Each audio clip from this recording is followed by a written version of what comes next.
how to create a new Apple ID account.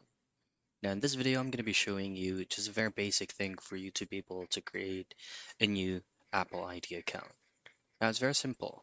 The reason behind why I'm showing you right now, currently on my PC, is just for you to be able to just simply logging out on your iPhone and then re-log in into your new account. Open up your browser and then just head straight into iCloud.com. This is actually the official site where you can log in and create your Apple ID account.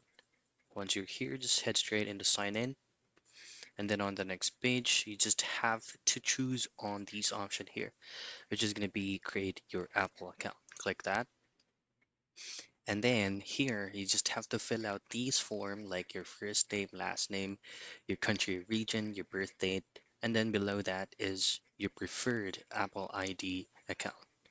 Now, what you want to do from here is just you just need to choose between a text message or a phone call if you're going to be using your mobile phone number so that you can receive an OTP or code via text or via phone call.